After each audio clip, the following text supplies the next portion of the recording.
Hey, it's Melissa. Welcome to my $100,000 stock experiment, 2023, week 13. The Melissa method is my attempt to implement the CAN-SLIM trading methodology developed by William O'Neill. I'm trading in my own retirement account and I don't have any tax implications. It's my video diary sharing my stock journey. Help me celebrate my successes and learn from my mistakes, but this is not an endorsement to purchase any stocks that I bought or to buy stocks in general. The market went into a confirmed uptrend on Wednesday after the market closed, according to IBD at investors.com. And we started seeing more new highs than new lows. The Steve Sweats window of opportunity is still open. The S&P 500 index closed up almost 3.5% for the week, and it closed just above my yellow line in the sand on Friday. I added a new purple line with my goal at 4,200. On this 1-year chart, you can see that this index has gone up to that point a few times, but only been over twice in the last year. The NASDAQ Composite Index was up almost 3.4% for the week. Its 8-day simple moving average and 50-day line are both trending up. I added a new purple line in the sand on this index as well. It's at 12,300. On the 1-year chart, you can see that this index has shown resistance at that point 4 times in the past year and support once, where it came down to that line but didn't go below it, and the resistance is where it goes up to that line but can't get over it. Let's see if it can get over it and stay over it in the next upcoming weeks. Fortinet Inc. stock symbol FTNT. I bought Fortinet on Friday, so I've held it the 1 day and I'm up 0.8%. According to MarketSmith, Fortinet is in a 65-week consolidation that's 43% deep. That means from the high to the low, it fell 43%. And 65 weeks is more than a year, so that's a very long, deep consolidation. It's 11% away right now from its pivot point, and if it passes 73.45, it would be a new all-time high. When I first bought this stock, I set my floor at the 16-day simple moving average, which was about a 5% loss, but I raised it up over the weekend to a 4% loss. That's indicated by the dash yellow line. CBAY Therapeutics, stock symbol CBAY. I've held CBAY for 1 week and 3 days, and it's down 2.8%. It's up almost 3% for the week, but I'm still down in my portfolio. Volume's been increasing since December 1st. That's at number 1. At number 2 is the highest volume in the last 6 months, and in the last 3 days at number 3 shows well above average volume. The average is that purple diagonal line. I have just a B1, a $10,000 purchase with no open orders. I've got kicked out a couple times, so I'm just going to try and do a B1 and see where I go. I also have a mental floor, which means I did not put in a broker stop limit order. If I see it fall below 825 or close below that, then I'm going to want to get out of this stock, but it hasn't hit that so far. DXCM Inc. stock symbol DXCM. I have 1 buy in DXCM. I've held it 2 weeks and I'm down 0.1%. So this is my other loser stock. Average volume's going down with DXCM, with several weeks with volume below average. I did raise my floor on this stock to the red diagonal line, that 50-day simple moving average, and I don't have any open buy orders on this stock also. I did have a B2 that triggered a sell last week, so only 1 buy for DXCM. Apple Inc. stock symbol AAPL. I have 2 buys in Apple. One I've held a week and 4 days and I'm up 4.5%, which is a nice gain. And I have a B2, which I've held a week and 3 days and I'm up 2.1%. Apple was up almost 3% for the week. It had a nice update on Friday with the highest volume of the week.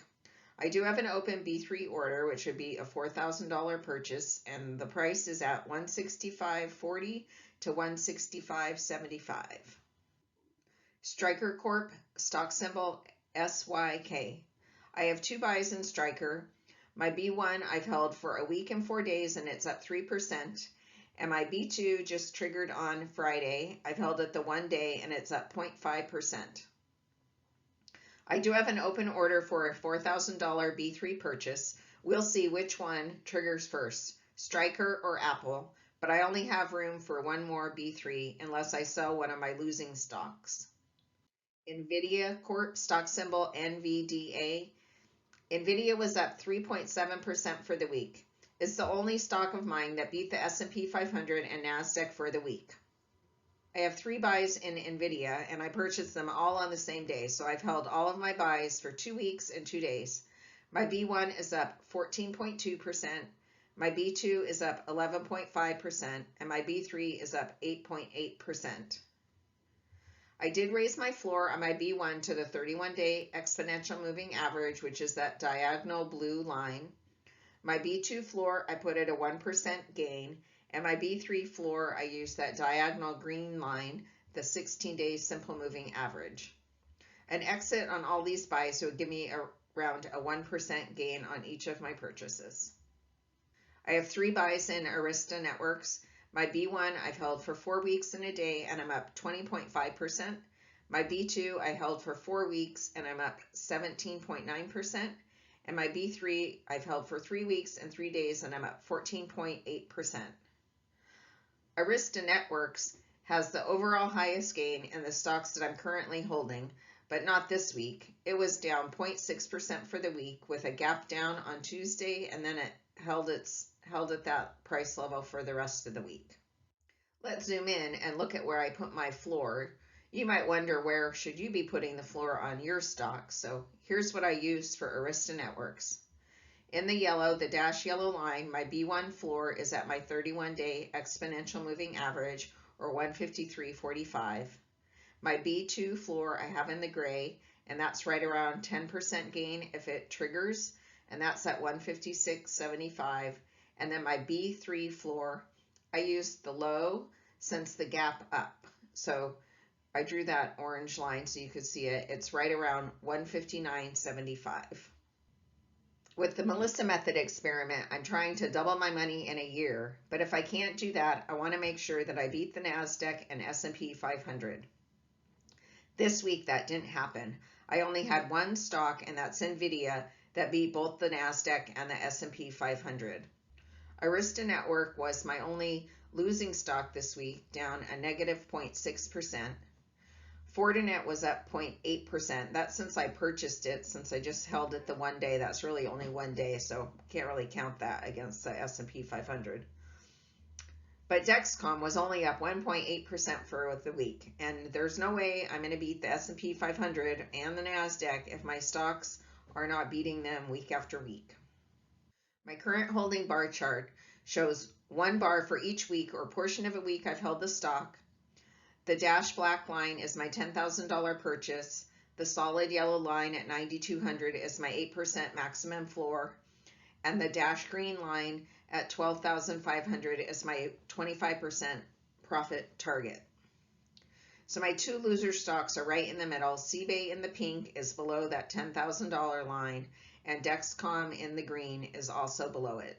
If I wanted to make another purchase or add on to one of my stocks, then I would probably be getting rid of CBAY or DXCM. The industry and sector breakdown shows that I'm most heavily invested in medical stocks.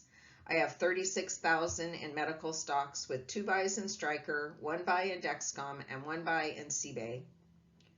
Next heaviest is in computers, computer networking specifically. Arista Networks, where I have 3 buys, followed by NVIDIA in chips, electronic semiconductor, fabless, has 3 buys. Apple has 2 buys, and FTNT has 1. I have $5,355 in cash. We're at week 13, 2023. The S&P 500 for this week went up 3.5%, and a total year-to-date is up 7%. NASDAQ in the aqua in the middle, it was up 3.4% this week, with year-to-date 16.8%. And the Melissa Method on the right-hand side was only up 2% this week, which is okay, but not great because I didn't beat the NASDAQ and S&P 500. My year-to-date is 14.1%, and I am 95% invested. The benchmark shows that after 13 weeks, the Melissa method is up to 114,096. The NASDAQ in the light blue is up to 116,772, and the $100,000 for the S&P 500 has grown to 107,027. I like to take a look at my detailed breakdown for my gains and losses of the week. Stocks that I held last week and still own this week, I was up 1,894.